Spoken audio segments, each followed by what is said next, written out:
Hello, everyone. Welcome back to Chai Together. I am your host and founder, Pratibha Day. You are tuning in for your cup of courage, hope, and imagination today. Today, I have with me a really fabulous person, someone who took me by surprise, Miss Taneisha T. Ramsey. Welcome, Taneisha. Thank you. How are you feeling? I'm great. I'm great. Thank you so much. I'm so excited to get into a juicy conversation with Yes. you. Thank you. Yes. So before we begin, I want to let the viewers know that Taneisha lives on the beach. So therefore, her Wi-Fi connection may be slower than usual. So please bear with us. And I hope that all of you can join in and really get a lot of value from this conversation because I'm looking forward to it. So let me share a little bit about Taneisha. So Taneisha is a transformative leader, purpose to help women break cycles of shame and guilt that keep us stuck in survival mode. That's something I want to ask her more about. So she says, we have survived the storms of life. Now it's time to thrive and let the world see our beautiful, uniquely designed rainbow. I've never heard that before. That is amazing. She is a global influencer, a two-time best-selling author, and the former CEO and owner of A Plus Health Partners. And now she's launching her show called She Thrives Now, Inc. So welcome. I am so excited and congratulations. Thank you. Thank you so much. Yeah. So let's start with, let's dig into, you have a history that is no longer serving you. You're here because of some of the story that I heard, you share on less about your past. So let's start with like, how was your childhood? What was your childhood like? Yeah, absolutely. I actually grew up in a house with 6 foster boys. I was the Wow. only girl, and my mom and dad were the house parents of 6 foster boys. And so you can imagine I was about 7 years old, and then the youngest boy was probably about 12 or 13 up to 18. But they Mm. were very jealous of me because I had my parents and they didn't have their parents. And I didn't Yeah. realize that's why they were jealous of me, right? I just didn't Mm. understand why they would bully me and pick on me and never wanted me to be able to play any of the games. It was only if I was like the last resort choice, which made me kind of a tomboy because it made me want to play football with them. It made me want to play basketball. I love football to this day because me and my dad watch the Eagles play every Sunday. So that Wow. was a good thing. But the bad part about it was the bullying, the need to want to please them because I had all the toys, I had all the games. And so I would give them stuff. And it just started me having a behavior very early of being a Mm. people pleaser, right? And not wanting to say no because I wanted to make everybody around me happy. And I didn't even realize that until later on, in adulthood, that was something that stuck with me as a child, that I always wanted to please people. I always wanted to be picked because I was rejected very early on in life. I was rejected. There was molestation involved where I was touched by one of the boys there, and still wanting to fit in, not wanting to, expose anything because then you get them in trouble. And then here you're the one that's the tattletale. That's the kind of mindset that you have as a child. Like, I don't want to get anybody in trouble. I just want to fit in. And so those experiences, though, make you disconnect, I believe, disconnect from who you are. You disconnect your temple, your body from who you are in your mind and your spirit. So I learned at a very early age in life not to value my body because I didn't think it was valuable. It couldn't be, right? If somebody would violate it, how could it be valuable and how could it be precious? Nobody treated it as it was precious. I was bullied and other things. And so I think when I see women today and they're very promiscuous, or they want to show off their body in a way that's like exaggerated. It's nothing wrong with being sexy. I'm not saying that, but when you're exaggerating your sexuality, it's like I think to myself, I wonder who touched that woman when she was young, that she had to disconnect herself from her temple. I'm so thankful today now that I'm saved, and I realize that I don't have to be separate from everything that I am. I am one. My body, my spirit, my heart, my mind, my soul. It's one and it's beautiful. I don't have to be disconnected anymore. So that's something that I was able to overcome. Yes. Wow. Said a lot. That's amazing. So I have a question. So you said you were in a foster home, but you had your parents. Were you taken away from your parents to be in the foster home? Oh, no. No. My parents lived there with me. They were the group home Okay. parents. So it has to be two Mhm. adults, in the house. And so they were the Yeah. group home parents. And so I had my own room and my mom and dad's room right across. But that was the thing. It was like a 6-bedroom house. I grew up in a very large house in West Philadelphia, but my parents were there, their parents were not. I wasn't a foster child, they were. And so that's where that Yeah. kind of jealousy set in. And my parents Okay. were there and they spoiled me. Mm-hmm. Yeah. So your parents were the one fostering these children. So did your father, as a man, ever have a concern that, you could be possibly touched living with all these boys living here? Did he ever have a talk with you about that? Well, once I got to be about 12 or 13 and the youngest was 15, then it Mm. was time for my mom and dad made a decision to leave that environment because now I was getting too close to the age of the boys that were being there. I was starting to develop all those things. So they did make a decision to leave because of that concern, but at that point it had already happened. I just didn't tell them. Yeah. So when did you end up telling them?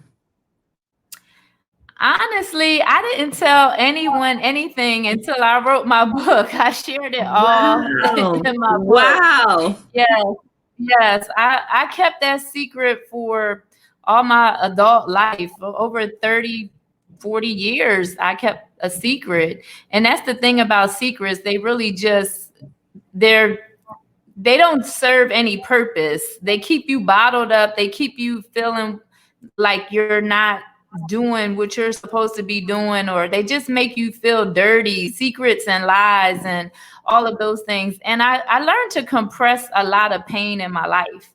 And so that's what I talk about, shame and guilt. I believe my mission is to help people break the shame and guilt cycles, because when you hold on to shame and guilt, that takes away your self-love. And when you look at yourself in the mirror, you don't see the beautiful person that you are. A lot of times you see yourself as that person that was molested or bullied or any of those things that happened to you. And I allowed shame and guilt too long to seal my lips. And so now that God has freed me from shame and guilt, I'm giving God all the credit. I'm not going to let pride, ego, anything steal the credit for everything that God has done in my life. And this has been such a freeing thing for me. When I wrote my book, it was a pruning. It was a pruning of all that negativity, all the lies, the manipulation, the wickedness, the abuse, all of that purged out of my soul to set me free. Wow. Before we unpack, more of the now, I want to know, I know a bit of your background, the work that you did. So can you share with us, do you find that your trauma led you, to suppress and be in the field that you were in? You talk about when I used to work at a nightclub Yeah. and we weren't doing ballet. Okay. At definitely.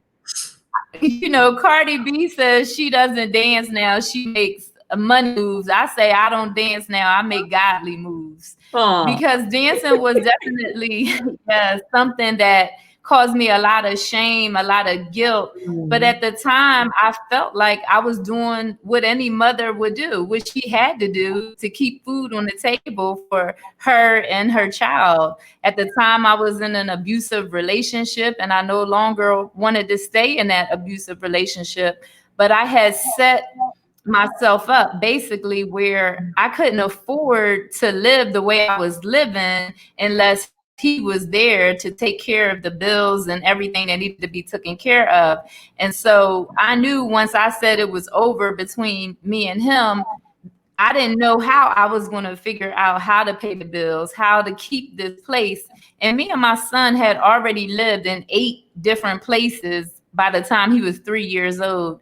And I finally felt like I had a place of my own where it was stable. It was nice. It was downtown Philadelphia. It was a beautiful place. And I didn't want to lose that status that I had finally gained because I decided that I wasn't going to allow somebody to continue to abuse me financially or physically. A lot of us don't realize when someone has complete control of you financially, that that is another form of abuse. I didn't know that I was abused in that way, again, until later on. But, you know, when I got down to my last $2 and the rent still needed to be paid, I had a close friend that was working at the club that told me, you know, you better use what you got to get what you want, kind of thing. And I was like, I said, no. I said, if my father found out, he would absolutely kill me. I said, my dad, you know, I'm not one of those people that,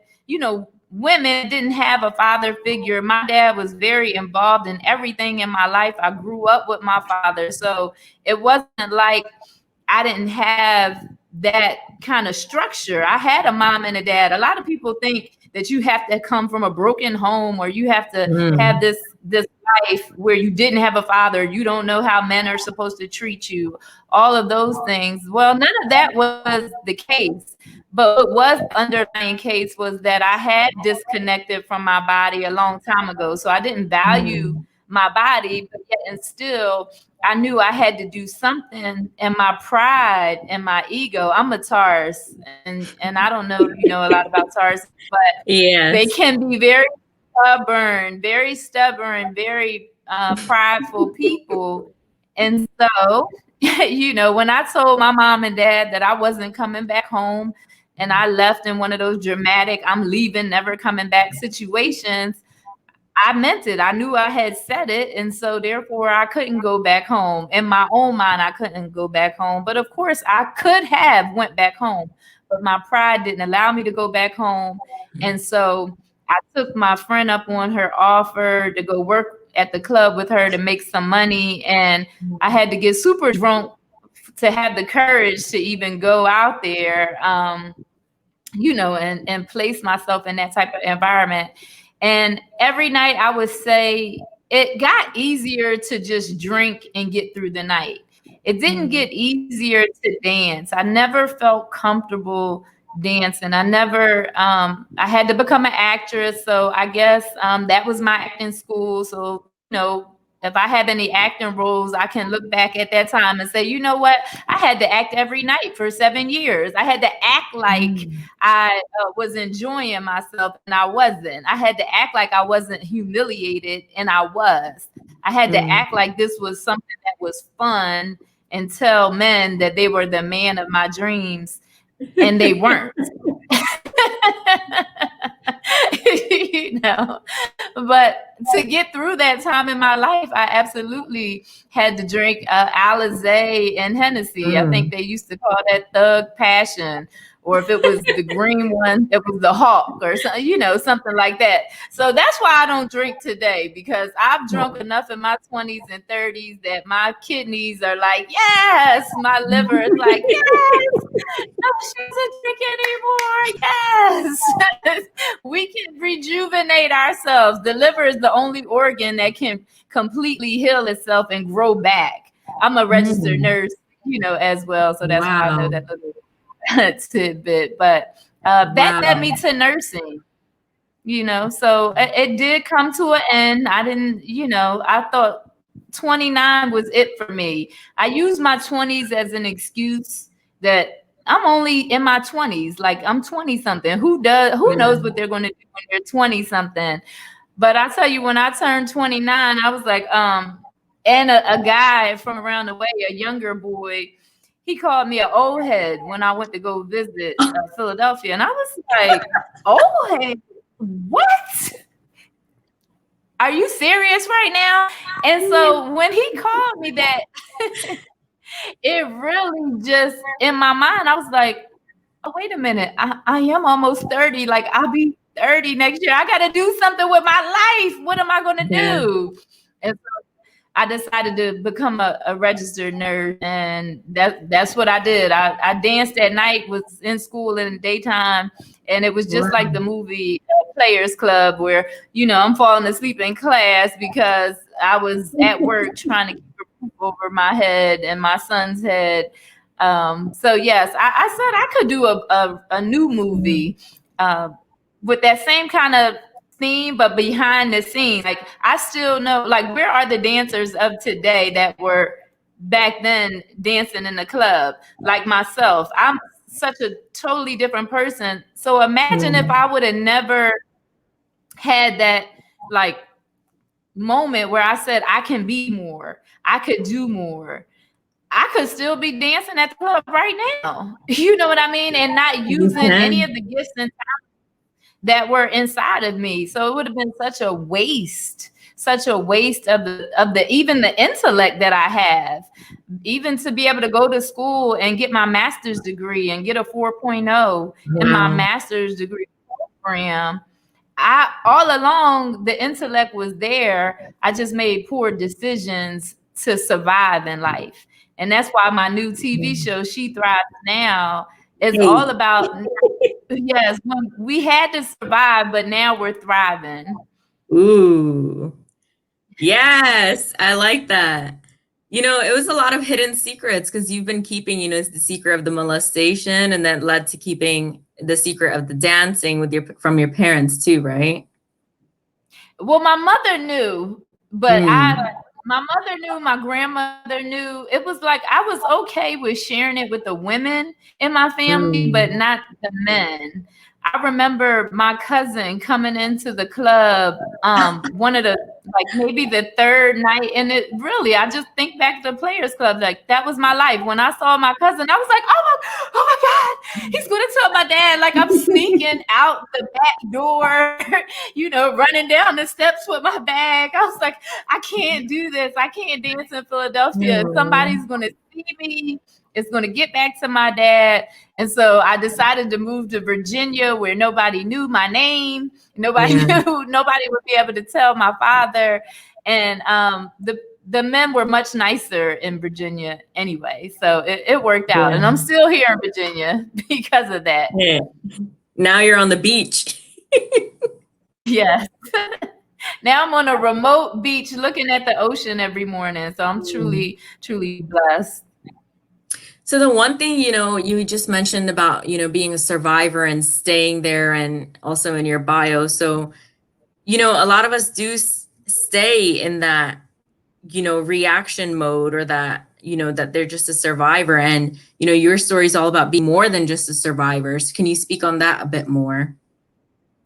Absolutely. When you are in survival mode, it's like, you just do whatever you have to do so that you can still exist, right? And you have a lack mindset. Everything is, how is this going to work? Or what if this doesn't happen? Everything is kind of like negative. You're thinking, when's the next bomb going to drop? You're thinking more competition. You think like there's never enough for everybody, versus having an abundant mindset where you know that the door that's open for me is just for me, and it's another door right here open for you, and it's no competition. It's all, you know, we all can win. So I didn't change completely until I got saved and I gave my life to Christ. And you know, when you feel God's love, and he unshields all those layers of brokenness and pain off of your heart, when he unshields that and you feel his love, and you realize that God loves you no matter what, and that it didn't matter that I used to work at the club, and it didn't matter that I used to be a thief or a drug dealer or any of those things that you may have done in your life, that he still accepts you. He still loves you. His love for you is unconditional. When you feel his love, then in turn, you start to love yourself. And that self-love is what gets you out of survival mode. You start thinking like everything in my life happened for a reason. Everything all worked out for my good, no matter what. It may have seemed like it was the worst thing in the world, but that worst thing, now that I survived and I'm thriving, I can help somebody else that may still be in that mindset, that doesn't know that they can be in an intimate relationship with God, and that God will direct your steps and he will speak to you. I say that I am the woman in the Bible at the well that had 5 husbands, and not all 5 were their husbands. I'm on husband 3, and this is my last husband because this is the husband that God chose for me. We actually were born in the same hospital. Our grandmothers were roommates together in a nursing home, and we didn't even know that those things happened before God brought us together to know each other. So it's definitely a divine connection. But at the point where you're thriving, you're having an abundance mindset instead of a lack and competition mindset. There's enough out here for all of us to win. That's why I always say, I love that song by DJ Khaled. All we do is win, win, win, no matter what. Because we win no matter what. I'm not God's perfect child, but I've already been set up to win. And so whatever experiences that I have had in my life, if it can set somebody else free, if they can say, wow, Taneisha, she got up there and she told it all, and she let all those secrets out, and she's still here. Like, I'm not dead. I'm not like walking around like, oh, woe is me. Everybody's looking at me, No, but the enemy of our own mind will have us thinking that people are going to lose respect for you. People are going to be talking about you, but it's not true. The exact opposite actually happens. People see your vulnerability as having strength and having courage. I don't have to be fake or phony. I don't have to put on a mask anymore and wonder or worry about what people find out about me. I'm telling you all about me. It's because I know who my judge is. And so when you get to the point where you know who your judge is, you're not worried about what other people think or say about you. Wow. You just dropped a bomb right now. That was a lot of greatness. All these comments, everyone loves it. Preach. Thank you. Yes. When I say something deep, I say, preach, Holy Spirit, preach. Wow. Get it out. And the thing about judgment, from you being a dancer to, the opinions that people have and these stereotypes and perceptions that, you're once a dancer, like, you're still not the same person. Those people may still have the same negative mindset, but that doesn't define you. You're able to come so far. And a lot of the time people judge women on their decisions, whether it be, being a dancer or having an abortion or anything that relates to our bodies. And it's really important that, we don't allow other people's opinions to make our decisions for us, because as a woman, only a woman knows what, they go through. That's just my experience, that I know that, how strong women really are as another woman. So let's start sharing about your book. Let's talk about your book. Share everyone. Okay. Thank you. So my book is Daring to Love, and this is my memoir. You see how the cover, to me, it already looks like a movie. Like, the transformation, open and healing to healing your heart. If you want to hear a real story, and I'll share some of my story with you, but this is a memoir. This talks about my entire life and up until this point, until I got remarried again. It's so important for us to be able to say, you know what, this is my life. This is my story. This is my voice, and I'm going to use it to empower someone else. I share so much in my book. You wouldn't even believe when they say you can't judge a book by its cover. You really can't judge a book by its cover. There have been so many things that happened to me in my life, as far as abuse, as far as domestic violence, the relationships, the men that I chose. And part of that choosing was because I was afraid to give someone my full heart. I rewind a little bit. When I was 17, I walked into the room and I found my mother about to commit suicide. And she had a gun pointed to her head because my father had an affair. And I don't talk about it a lot. I talk about it in my book, but I do believe that my mom and dad's story is their story. So out of respect for their story, and they've been together for 47 years now, they worked all of that out, and so I'm blessed that my parents are still together. But that was something that really, it changed the trajectory of my life, because when I saw her about to take her own life, because my father had an affair, I said to myself, I never wanted to be her. I didn't have empathy for my mother. I lost a lot of respect for her. I felt like you were going to take your life because of my dad, but what about me? What about me? I'm your daughter. Like, don't you care that I'm going to be all alone? So I had a lot of resentment in my heart towards my mother after that. I was thankful, of course, that she didn't pull the trigger. I mean, I was on my hands and knees with my head on her lap, wrapped around her legs, begging for her not to pull the trigger and praying for God not to let this happen. And so after that, not only did that change the way I felt about love, because I felt like my dad was a superhero. So I felt like if my dad could have an affair, then there was no way that I could ever find someone that would be faithful, because my dad was the most faithful man that I've ever known. And so if he couldn't do it, there was no one out there that could do it. And so in that moment, I shielded my heart, and then I said, I will never give my full heart to anyone, because they will never have that type of power over me, that I would be willing to take my life in front of my child because I love someone that much. If that's what love does to you, then I don't want any parts of it. And so because I made that decision at the ripe age of 17, like I really had any wisdom at all, I did not.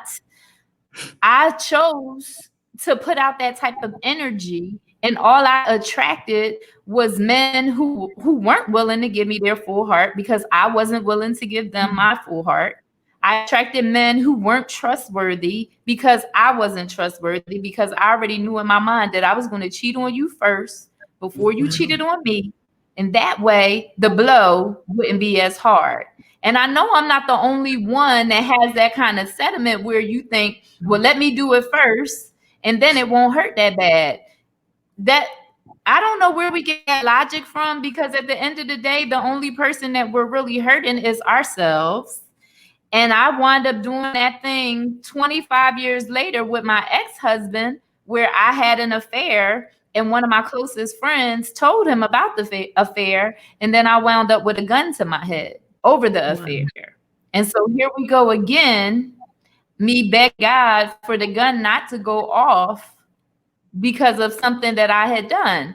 And then I heard God's voice so clear for the first time. He said, you are not being the daughter I created you to be. Stop running from love.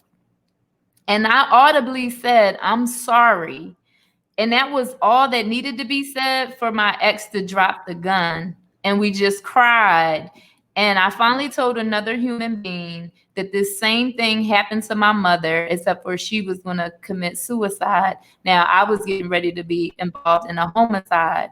And so the fact that I'm still here, I'm a living witness of God's miracles, because that's 2 times that I could have lost my life from a bullet, but God didn't allow it to happen. So I know I'm here on an assignment, on a mission to help women break shame and guilt.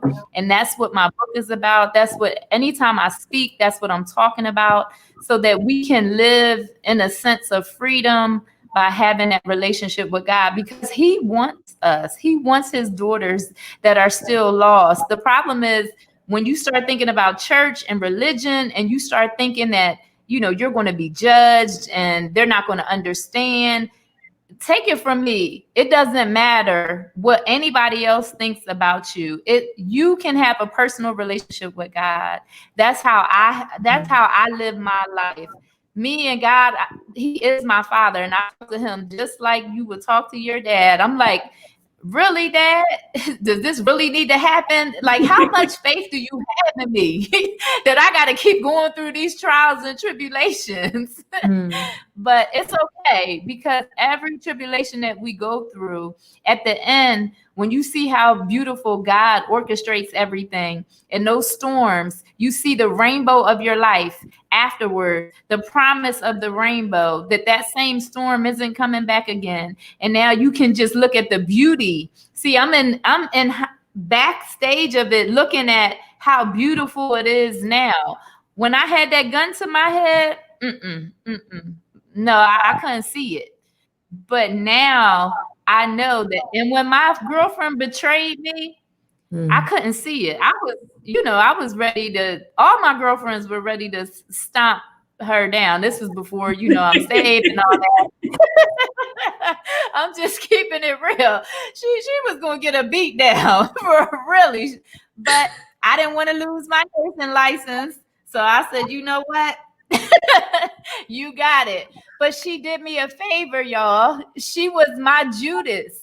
She was the one that had to expose me so that I could have that moment where that gun was to my head and I could hear God's voice and he could turn it all around for his glory. Had she not told my ex-husband, I would have got away with it. And I never would have got the lessons and the beauty of, and the book and the movie and all the things that I'm doing now could have never took place. So now I say my Judas is my friend. And she was my. Did you get back in touch with her? I bumped into her. One time I bumped into her a couple years ago, and we didn't say anything to each other. Like, I saw her walk by, and we were at the club or something, and I saw her walk by, and I told one of my friends, I said, that's the one right there. And they were like, what? So I still had a kind of, God was still working on me in that area. I wasn't ready to not see her negatively. But it was it was last February, matter of fact, because it was on my daughter's birthday that I ran into her in the mall, because my daughter, her birthday is on Valentine's Day. So I was in the mall and getting my daughter something, and I bumped into her. Like, she was getting ready to get on the escalator, and I was coming up the escalator, and my whole demeanor was, it was completely different. I was like, oh my God, hey, I spoke to her, I asked about her children, kind of, so hey, I'm remarried, I'm super happy. And when my daughter just so happened to FaceTime me at the time, and she was like, I said, oh, Jordan, I said, here's, this person. And she was like, who is that? And I told her the person's name. And so she was like, all right, Mom, I gotta go. So she called me about an hour later. She was like, Mom, what were you doing talking to the enemy? I was like, sometimes you gotta let things go, because she did me a favor. She didn't know she was doing me the favor, and we didn't know God was using her to do it. But at the end of the day, now with a man who loves and adores me, now I'm able to share my story with the world without any like attitude, because my ex-husband had an attitude that I was sharing the things that we went through. So now I can share freely without any of that drama. So yes, I completely forgive her in my heart, and I know that it all worked out for my good. Wow. One thing when I hear your story is that a lot of changes, a lot of people live the same life that they have throughout their whole life, same job, same partner, even if it's not nourishing them. But for you, it's you do whatever is possible to get yourself to the next level and out of that situation. So you're being on your third marriage, different careers, different relationships, rebuilding, relearning, unlearning, all of these things. You're not afraid. Like, that's what I get out of your story. You're not afraid of change. Like, you're not afraid of new things, and you're not afraid of yourself anymore. Like, you have nothing to hide, right? Absolutely. I mean, change is going to come Anyway, you have to, Mm. I'm at the point now where, and let me just say, me doing the show, the TV show, me Yeah. getting out here speaking more frequently and doing all the things that I'm doing now, it didn't come without tears. There were a lot Yeah. of tears that I shed because I felt like I was super successful in my nursing career to the point where Mm. I was able to open my own business, and now my Wow. business is thriving. And then here comes COVID and shuts it all down. And I have, a medical condition where I can't be exposed to COVID for respiratory reasons. And so I had to make a decision to keep my business going or to shut it down. Was it about the money? Was it about the status? What was it really about? And I finally had to say to myself, it's okay to start completely over. This is not the same start over as it was when you were 17, as it was when you were 29. Now you're 47 and starting over. You're starting over with wisdom. You're starting over with courage. You're starting over with more power. You're starting over with the faith you have in your relationship with God. You're not doing it on your own anymore. So this start over, this reinventing of myself is something that I am embracing in a way that I never thought was possible, but it is possible. But I don't want anyone looking to think that it was easy to do. Was it easy for me to walk away from a relationship after 17 years?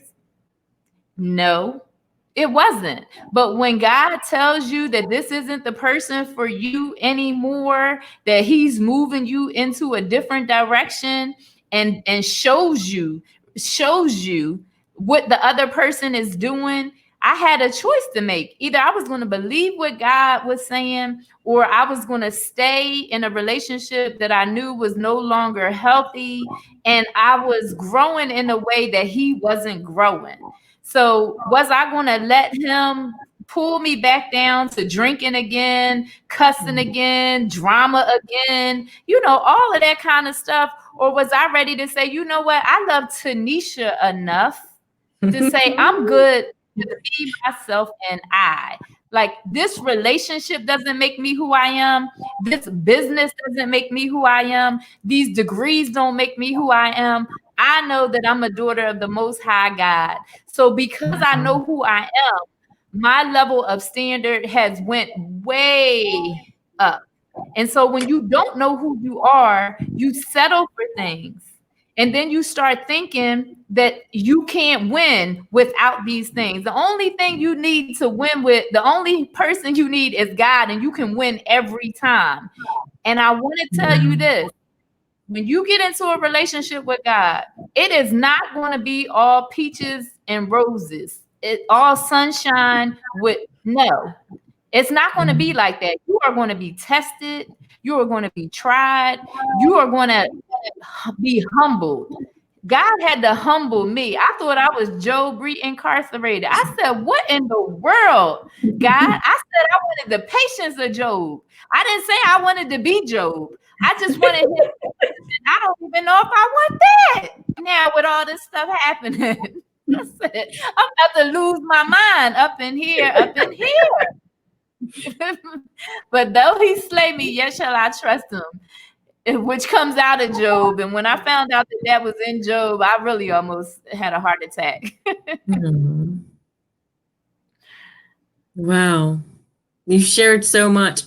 The one thing that comes to mind is also your own mental stability and mindfulness. In those times when you had the suicide with the gun to your head, and then saw your mom do the same. Just that, you heard the voice of God, that you were aware, you were in your higher self already to hear that. That it was always inside of you, no matter what trauma was in your life. And, when you made that decision that you're going to shut yourself from love because of how you saw your mom's situation, it was her own mindfulness, her lack of, a good mental health, good mental stability that led her to do an action like that. There were other approaches she could have took, but she didn't know any better possibly then. But for you at that time, at that young age, not have the wisdom, But then to finally develop that and know that it's all about your mental stability, moving forward, and the faith that you had in God. I find that to be incredible, because most people get stuck there and then just die that way with that thinking. But you were able to shift your thinking. So I applaud you for that. Oh, by his grace and mercy, because I've never been to therapy. I've never been Wow. to any type of counseling or how to do this, how to do that. It's Mm. for his grace and mercy. Wow. So you still have never been to a therapist, right? No, I even wrote a poem called The Therapist Above, Wow. because God is my therapist. Yeah. Really. I don't know what people did, and I'm not saying that there's anything wrong with therapy. I come from the Yeah. healthcare field. I was Yeah. in nursing for 17 years.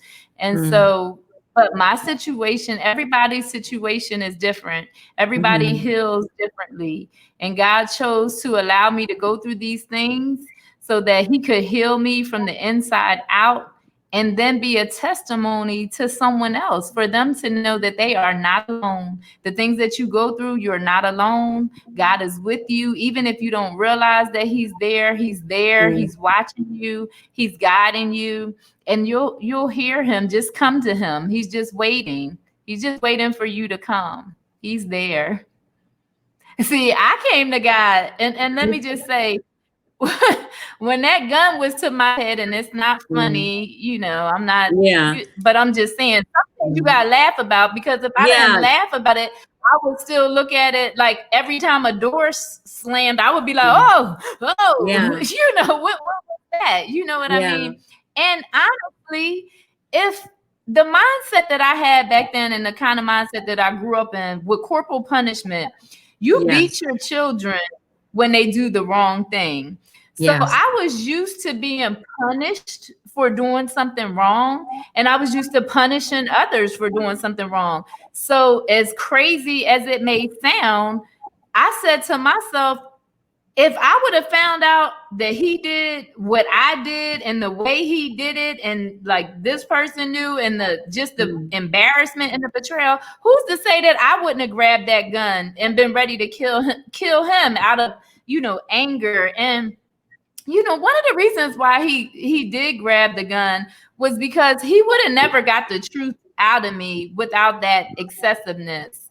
And Mm. I'm saying it's right. But he knew we were together for 17 years. There was plenty of times where I told him, I was always taught to deny it until the end. Like, I'm not going to tell on myself. I would never disclose anything. So because it was hearsay in my mind, and he didn't see me do it, I was just going to keep lying. I was going to lie until the end. And it almost was the end. He went and got that gun and said, I'm going to ask you, think I'm playing with you? I'm going to ask you again. And that's when I had to call on the Father to say, okay, now I need some help, because Mm. my own rationalization, my own lies are not working for me, God. I need you right now. I need you. And so when God said that to Wow. me, and I said I was sorry, that's all he really needed to hear, was that I was sorry. It didn't really matter who the guy was, or when it was, or where I was, Yeah. or any of that. He wanted to hear, I'm sorry. Because while he was asking me, who was it? What was I doing? And I wasn't telling the truth, I surely Yeah. wasn't at the space where I was willing to ask for forgiveness, because I wasn't even willing to admit that I'd done the thing.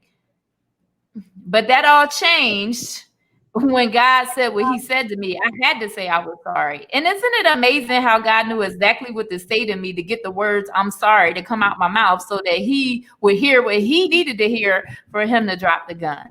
Yes. This is Amazing. cool stuff. A lot of the people that do come on my channel, they have had spiritual moments, godly moments, at the end of their life. And it wasn't the end of their life because of something godly. So this isn't unheard of. Maybe to people, who are not open-minded to it or ignorant about it, but this stuff is true. There's also some things that are unexplainable in the world. You just don't know. It's just a higher power, whatever person may believe in. But it's just incredible, this story. I will remember it. And now I want to share with the viewers more about, your new show. What is your goal for She Thrives Now Inc.? Yeah. Oh, thank you. Yes, my Yeah. goal for She Thrives Now Inc. is to reach 5 billion women, right? Hey. 5 billion women. Yes, so that they will continue to break the shame and guilt cycles with their Mm, own story, so that they will realize that they are enough, that their survival story, that they have survived the storm, and now mm, it's time to thrive, that they are the antidote to someone mm, else's disease of shame and guilt, that they have the life, the voice that someone needs to hear so that they won't commit suicide, so that they won't live in this space of shame, this space of guilt. And so everyone that comes on my show, I always ask them, what is the point in your life that you had to survive? Because now that you're thriving, we want to know, how did you start thriving? What did you do to get your mind out of a survival mindset to a thriving mindset, so that our viewers that are in that survival mindset know that there's hope. We are hope to someone who is desperate and in need. And that's why your story isn't about you. Once you've healed and God mm, has healed you, you are to heal others. Your testimony is a test of God's goodness. And so everything good that came out of your testimony is to help that person that may still be in that situation, or still be thinking that they're not enough, or still be ready to kill themselves because they have mm, been raped, because they have been molested, because they settled for things that they wouldn't normally settle for. I mean, there's times in my life where I look back now and I say, I must have really lost my mind at that time. Where was my mind? Who was yes. I am a totally different woman today, and God, Mm, He is the author and finisher of our lives, and He's making and writing a beautiful story. And you can participate with God. Your story doesn't have to end in that pit that you're in. It doesn't have to end right there. You and God can climb right on out of that pit. And then the people that are still in the pit, you reach down and say, you can do it too. We are our sister's keeper. So we have to keep being that, our sister's keeper. Yes, I'm at this level. There's somebody at this level that I'm looking to say, hey, help a sister out. And it's somebody at this level that I'm saying, hey, come here, let me help you out. It has to continue. So that's what She Thrives Inc. is all about. She Thrives Now Inc. is all about empowering, uplifting, inspiring. I'm so happy to be a part of Believe in Your Dreams Network. Even the name, Believe in Your Dreams. You have to be tenacious when it comes to holding on to your dreams and your goals, because life is going to come at you to test the authenticity of your dreams and goals. So you have to be tough. You have to have a tough mind. You have to realize that this time you only have 86,400 seconds in every day. I love the way Brother Ian talks about that. And how you spend that time is your responsibility. You are the CEO of your life. Even if you don't have a business right now, you're still the CEO and president of your life. And so you have to stop blaming other people. Look around. In the mirror, it's just you. It ain't nobody else. The person that hurt you, if it's your ex-husband, you went through a divorce, if it's that person that molested you, they are nowhere around. They're not here anymore. So you can't do anything about the past. All we have is right now. That's my website, TaneishaNow.com, where I share different things, where you can get my book, or you can go to my publisher, Wordy, WORDEEE.com, to get my book. I just finished working on actually a workbook to a companion book, so that you could start unpeeling some of those layers of your own heart while you're reading my book, or just by itself as a standalone. But it's all about who you are now, love. Yesterday is over. That's history. Today, you're making the history for tomorrow. Let's make good history now. Thank you. wow. You gave me chills throughout this interview. I never had that happen with someone else. Wow. You are a Holy power Spirit. boy. A power boy. Thank you.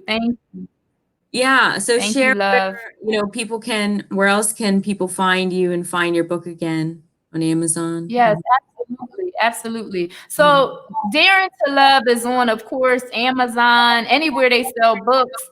But if you want me to actually sign your book, personalize it, you can go directly to my website, Taneisha, Taneisha, now.com. You can go to my publisher's website,